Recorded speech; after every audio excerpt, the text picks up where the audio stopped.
പറ്റുള്ളൂ.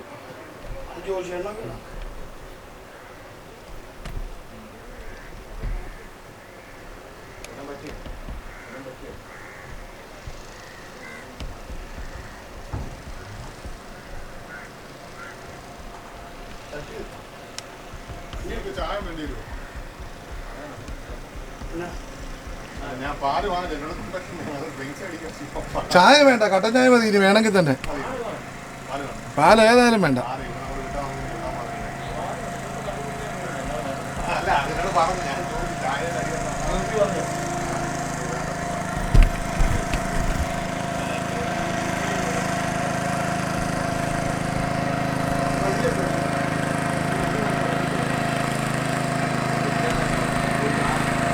കാരണം അതുപോലെ ഞാൻ നിന്നോട് ഇച്ചിരി മുമ്പ് ഒരു കാര്യം പറഞ്ഞേ ഉള്ളൂ. ഇപ്പോഴത്തെ കാലത്ത് വണ്ടി താഴെ പോയാൽ ആളിന് ഇറങ്ങാൻ പറ്റില്ല.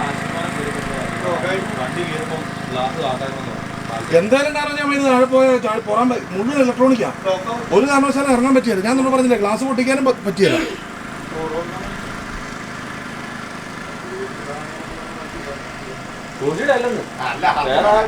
ഒന്നും പറ്റായിരുന്നോ നമ്മുടെയൊക്കെ ഇവിടെ അങ്ങനെ സംഭവമല്ലോ. വെള്ളത്തിൽ പോയി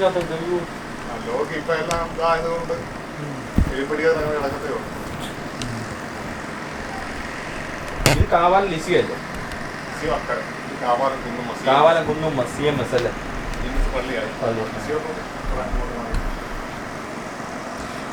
ഇത് 3 ബെഡ്റൂം ബോട്ടല്ലേ? ഇത് 3 ബെഡ്റൂം ബോട്ട്. സാധാരണ നമ്മൾ രാവിലെ ഞാനൊരു ടൂർ ഓപ്പറേറ്റർ ഇറ്റലിയിൽ. അവിടുന്ന് ഇങ്ങോട്ട് കുറേ ആളിനെ കൊണ്ടുവന്നിരുന്ന പണ്ട് എത്ര കൊല്ലം മുമ്പ്, ഒരു 2013 മുതൽ 14-15 വരെയൊക്കെ. അത് കഴിഞ്ഞിട്ട് ഇവിടെ വന്ന് ഹൗസ് ബോട്ടും കംപ്ലൈൻറ്റ്. ആലപ്പുഴയുള്ളൊരു പാർട്ടിയുടെ തന്നെ ഹൗസ് ബോട്ട്, ഞാൻ പേര് പറഞ്ഞു ഇപ്പോൾ, ഇത്ര വർഷമായിരുന്നു.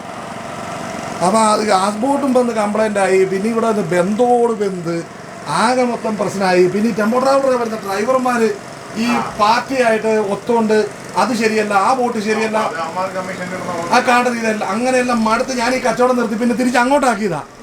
അപ്പോൾ അന്ന് ഇപ്പം നമ്മൾ ഈ ഒരു ഡേ ക്രൂയിസൊക്കെ എടുക്കുവാണെങ്കിൽ രാവിലെ എത്ര മണിക്കാണ്? 11 മണിക്കാണ് ചെക്കിങ് കൊടുക്കുന്നത് അല്ലേ? 11 മണിക്ക് വെൽക്കം ഡ്രിങ്ക് ഉൾപ്പെടെ നമ്മൾ ചെക്കിങ് കൊടുക്കും. അത് കഴിഞ്ഞ പോലെ നാരങ്ങ വെള്ളം അല്ല കരിക്കും വെള്ളം ഒക്കെ കൊടുക്കും. അത് കഴിഞ്ഞ് ഉച്ചക്കത്തെ ഫുഡ്, പിന്നെ വൈകുന്നേരം സ്നാക്സ്. പണ്ടത്തെ 10 വർഷം പോലെ റേറ്റ് ആയി ഇപ്പോഴും വാങ്ങിക്കുന്നത്. സംഭവങ്ങളെല്ലാം കൂടി ആദ്യം കഴിക്കായിരുന്നു. ഇപ്പം നമ്മൾ 11 ടാങ്കോ പണ്ട് കുഴപ്പമില്ല. കാരണം 10 വർഷം മുമ്പൊക്കെ പറഞ്ഞാൽ റേറ്റ് തന്നെ ഇപ്പോഴും അല്ല, ആ സമയത്തെ റേറ്റ് തന്നെ ഇപ്പോഴും ബോട്ടിന് കിട്ടുന്നത്. അതിനകത്ത് ഞാൻ നേരത്തെ പറഞ്ഞതാണ് പ്രശ്നം. ഞങ്ങളൊക്കെ അവിടെ ഒരു വണ്ടി മേടിച്ചിട്ടില്ല. നമുക്കിവിടെ ബോട്ടല്ല, നമ്മളൊരു വണ്ടി മേടിക്കുകയാണെങ്കിൽ ഒരു 50 ലക്ഷം രൂപയുടെ വണ്ടി മേടിച്ചാൽ ഞങ്ങൾ 1 വർഷം കച്ചവടം ചെയ്യുമ്പോൾ, അല്ലെ 1.5 വർഷം കച്ചവടം ചെയ്യുമ്പോൾ സത്യത്തിൽ ഞങ്ങൾക്ക് ആ വണ്ടിയുടെ കോസ്റ്റ് കൂലി പോരും. ഇവിടെ നമ്മളൊരു 50 ലക്ഷം രൂപ മുടക്കി, അല്ലെ 1 കോടി രൂപ മുടക്കി ഒരു ബോട്ട് വയ്ക്കുക, 10 കൊല്ലം കച്ചവടം ചെയ്താൽ ചിലപ്പോൾ ഈ കാശ് വരിക്കുകയാണ്. 10 കൊല്ലമല്ല, ഇപ്പം നിയമമല്ല. ഇപ്പം ഇത് നമ്മളിപ്പം ഈ കൊറോണയിൽ ചേട്ടൻ കിടന്ന് നമ്മൾ വീണ്ടും ഇത് ഓപ്പൺ ആവാമെന്ന് പറയാനാണ് പുള്ളി പൈസ കിടക്കുക. കറക്റ്റ് ഇതിപ്പം വെള്ളം കിടന്നിട്ട് 9 ലക്ഷം രൂപ ഇതിപ്പം നമ്മൾ ഒക്ടോബർ അവസാനം ഓടാൻ നോക്കിയതാണ്. നവംബർ ഡിസംബറുമായിട്ട് ഓടി പുള്ളിക്ക് കഷ്ടിച്ചൊരു 2-2.5 രൂപ വാലറ്റ് കിട്ടിക്കാണ്. ഇതിനി അങ്ങോട്ട് മുന്നോട്ട് ഓട്ടോ ഇല്ലെങ്കിൽ വീണ്ടും അടുത്ത് വെള്ളമായിട്ട് പോകണമെങ്കിൽ അന്നേരം കൂടി പൈസ നോക്കണം. 6 ലക്ഷം രൂപ ഞങ്ങളുടെയൊക്കെ വണ്ടി, എനിക്കും 4-5 വണ്ടിയുണ്ട്. ഞങ്ങളുടെ വണ്ടികളുടെ കയറി കിടക്കാൻ പറ്റും. ഞാൻ ഇൻഷുറൻസ് ഒക്കെ ബ്ലോക്ക് ചെയ്യാൻ പറ്റും. ഇതിപ്പം 2 വർഷത്തോളം നമ്മളില്ല. ഒക്ടോബറൊക്കെ ആയപ്പോൾ കുറേ വെള്ളങ്ങളൊക്കെ ഓടാൻ തുടങ്ങിയിട്ട് നമ്മൾ ഇട്ടിട്ട് അവസാനം നമുക്ക് ഈ പറഞ്ഞ ബോട്ടേഴ്സിൻ്റെ ഓടം നമുക്കൊരു ടീമിൻ്റെ ഓട്ടം ഉണ്ട്. അവർക്ക് കറക്റ്റ് കേസുകൾ അറിയാമെന്ന്. ബാക്കി ബോട്ടൊക്കെ നമ്മുടെ നൈറ്റ് നാളെ തന്നെയാണ് ഡെയിലി കറങ്ങിയിട്ട് അവിടെ തന്നെ പോയി കിടക്കുമ്പോഴത്തേക്ക് കറണ്ട് എടുക്കുന്ന പറഞ്ഞാൽ അവിടെ ഇതുപോലെ വീട്ടുകാർക്ക് ബിസിനസ് ഇതുപോലെ കിടക്കും. ഒരു 5 ബോട്ട് എല്ലാത്തിനും പൈസ കൊടുക്കും. ഇതേ പോകുന്നേഴ്സ്, അതേ ബാച്ചിലേഴ്സ്, അല്ലെങ്കിൽ അത്രേ ഫാമില്ല കംപ്ലൈൻ്റ് ആയിട്ട്. അപ്പം നമുക്ക് അവിടെ വരുന്നപ്പോൾ ഈ മുന്നിൽ ട്രാവലറിലേക്ക് അവരോട് ലൊക്കേഷൻ കാര്യങ്ങളൊക്കെ കണ്ടങ്ങനെ പുള്ളിക്ക് നമ്മുടെ ഒറ്റ വെള്ളമാണ്. നമ്മളിപ്പോൾ യൂസിങ് കൊടുക്കും. രാവിലെ 7 മണിക്ക് എടുത്താലേ ഉള്ളൂ 9 മണിക്ക് ആർക്കും ഇറക്കാൻ പറ്റും. നമ്മളിവിടെ ഒറ്റ വെള്ളം പറ്റി ഇവിടെ ഗസ്റ്റ് കഴിഞ്ഞ് നടക്കാനൊക്കെ പോകാം. മറ്റ് രാജ്യക്കാരിലൊക്കെ കിടക്കുന്നെങ്കിൽ അവനവിടെ കൈ കിട്ടിയിരിക്കാനേ പറ്റും. വേറെ ബോട്ടുമില്ല. അപ്പം അങ്ങനെ നമുക്ക് സ്ഥിരം ഫോറിനേഴ്സിന്റെ ഓടം തന്നെ ഒരു 3 കമ്പനിയുടെ ഉണ്ടാകും. അവരെല്ലാം അപ്പോൾ അവിടെ ഇതായിപ്പോയി. ഞാനൊക്കെ അവിടെ ചോദിച്ചു നമ്മളൊക്കെ അവിടെ എത്രയായിരം രൂപയ്ക്ക് കച്ചവടം ചെയ്യുന്നത്. നമുക്ക് കച്ചവടം 2 വർഷം ഞങ്ങളുടെ വണ്ടികളെല്ലാം കരുതണം. അപ്പം നമ്മളെ ഞാൻ പറഞ്ഞ ആ പാർട്ടിയൊക്കെ ഇപ്പം അവനൊന്നും ഒന്നുമില്ല. ഫോറിനേഴ്സിനെ ഡിപ്പെൻഡ് ചെയ്യുന്നവർക്ക് ആർക്കും അതുപോലെ പക്ഷെ ഒരു കാര്യം ഞാൻ പറയാം, 2022 ഒരു പകുതിയോട് കൂടി നമ്മൾ പിടിപെട്ട് വരുമെന്ന് പറയുന്നുണ്ടായിരുന്നു.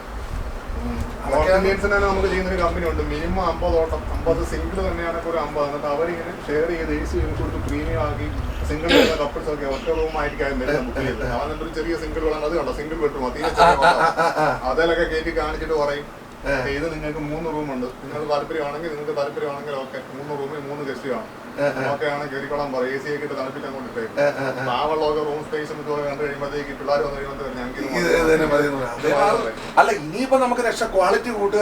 അപ്പൊ അങ്ങനെ അവർക്ക് സിംഗിൾ തന്നെ മിനിമം 50 എണ്ണം ഉണ്ടായിരുന്നു. ഇപ്പൊ അവർക്ക് തന്നെ 15 റൂമുണ്ട്. 8, 7, 15 റൂമിന്റെ 2 വള്ളമുണ്ട്. ഇപ്പൊ അവരുടെ വള്ളം ഓടുന്നത് 3 റൂം 4 റൂമിലാണ്. ഒരു വള്ളം പോലും ഓടുന്നത് 4 റൂമൊക്കെ ഗസ്റ്റ് ഉണ്ട്. മറ്റേത് അവർക്ക് ഈ 15 കഴിഞ്ഞിട്ട് അവരുടെ 15 കഴിഞ്ഞ അടുത്ത 3 ഞങ്ങളുള്ളപ്പോ പിന്നെ അങ്ങനെ കുറെ വള്ളങ്ങൾ എടുത്ത് ഒരു മിനിമം 10 വള്ളം എടുത്താണ് ഓടിക്കുന്നത്. ഇപ്പൊ അവരുടെ വള്ളത്തിന് 4 റൂമുണ്ട്. ഞാനിപ്പോ അടുത്ത സീസണിൽ ചിലപ്പോ അവിടെ ഇങ്ങോട്ട് കച്ചവടം ചെയ്യാനൊക്കെ ഒരു ഐഡിയ ഉണ്ട്. എന്തിനോട് നമ്പറൊക്കെ നമുക്ക് കുഴപ്പമില്ല. ഇവന്റെ ഉള്ള ഞാൻ നമ്പർ മേടിച്ചോളാം. അപ്പൊ നമുക്ക് ഞാൻ ഒരു വലിയ ഈ ട്രാവൽ പ്രോഗ്രാം സ്ഥലം ഞാൻ മറന്നു. റെയിൽ ഗോഡ് TV എന്നുമ്പോ ഒരു ഫോറിനറാണ്. ഞങ്ങളുടെ ലാസ്റ്റ് ഓട്ടം പുള്ളി ഒരു കോംപ്ലിമെന്റ് ആയിട്ട് ഞങ്ങളുടെ ഏജൻസി കൊടുത്തു. അയ്യോ എന്റെ ലാസ്റ്റ് ഓട്ടാ ഈ ഇരിക്കുന്ന 2 എണ്ണം. ഈ 2 എണ്ണത്തിനെ കൂടെ ഒരു സ്വിറ്റ്സർലൻഡ് പോയത്. അതോടെ എന്റെ ഓട്ട് ഷെഡിൽ 6 മാസം നമ്മൾ വരയ്ക്കാതിരിക്കുന്നത് പണി പോയി. ഒരു പണിയില്ല. കമ്പനി എന്നാ മതിയായിരുന്നു. റെയിൽ ഗോഡ് TV എന്നും പറഞ്ഞ വലിയൊരു ടീമാണ്. പുള്ളി വന്ന് ഇതൊക്കെ ചെയ്ത് എന്റെ വീട്ടിലൊക്കെ വന്ന് ഭയങ്കരമായിട്ട് കേട്ടതാ. പക്ഷെ അത് പറഞ്ഞിട്ട് കാര്യമില്ല കേട്ടോ. ലോകം മുഴുവൻ ലാസ്റ്റ് നമുക്കിപ്പോ ഇത് ഒരു ബോട്ടിനോ അല്ലെ ഒരു വണ്ടിക്കോ ഒരാൾക്കോ ഒന്നും അല്ല. ഈ ലോകം മുഴുവൻ ഈ വിഷയം. നമുക്ക് ആരെയും നമ്മുടെ ബോട്ടിന്റെ പേര് ഏഞ്ചൽ എന്നല്ലേ? ഇത് കറക്റ്റ് സ്ഥലം 3 AC bedroom with toilet dining AC. ആ ഓക്കെ. ഇതാണ് നമ്മുടെ ഡൈനിങ് റൂമാണ് കേട്ടോ. ഡൈനിങ് റൂമാണ്.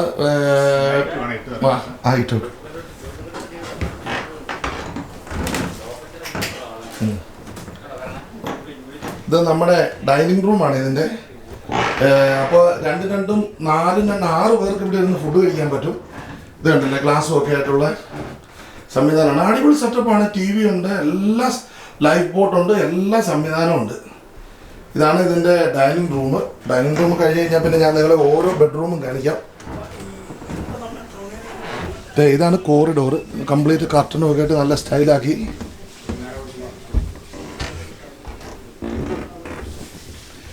ഇതൊരു ബെഡ്റൂമാണ്. ഇതൊരു ബെഡ്റൂം. നമ്മുടെ ഏഞ്ചൽ എന്നൊക്കെ എഴുതി നല്ല സ്റ്റൈല് ബെഡ്റൂം. അതുപോലെ തന്നെ ഇതാണ് അതിൻ്റെ ടോയ്ലറ്റ്. ഇതാണ് ടോയ്ലറ്റ് ആണെങ്കിൽ നല്ല നീറ്റ് ആൻഡ് ക്ലീൻ ടോയ്ലറ്റ് ആണ്. ഇതുണ്ടോ നല്ല യൂറോപ്യൻ സ്റ്റൈല് ടോയ്ലറ്റ്.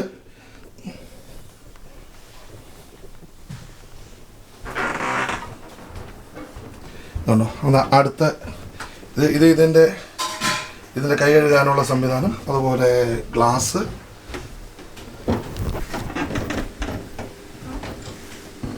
ഇത് അടുത്ത ബെഡ്റൂം. ഇത് സെക്കൻഡ് ബെഡ്റൂം. സെക്കൻഡ് ബെഡ്റൂമും വിത്ത് ടോയ്ലറ്റ് ആണ്. ഇതാണ് ഇതിൻ്റെ ഒരു ടോയ്ലറ്റ് ഫെസിലിറ്റി. നല്ല neat and clean European standard. അതേ സ്റ്റാൻഡേർഡ് തന്നെയുള്ള നമ്മൾ അവിടെയൊക്കെ കാണുന്ന പോലെയുള്ള അതേ സ്റ്റൈല് ബാത്റൂം, ടോയ്ലറ്റ്, കുളിക്കാനുള്ളത്, വാഷ്റൂം, എല്ലാ സംവിധാനവും ഉണ്ട്.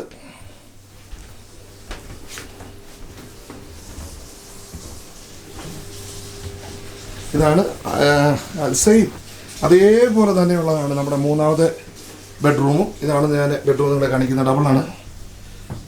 എല്ലാ റൂമും AC ആണ്. ഇതുണ്ടോ? അത് സെയിം ടോയ്ലറ്റ് തന്നെ അവിടെയും.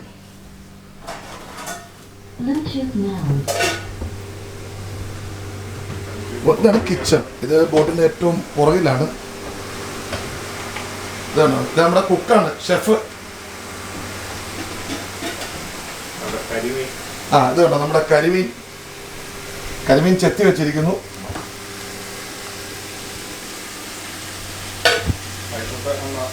എല്ലാം നല്ല അടിപൊളി സെറ്റപ്പ്.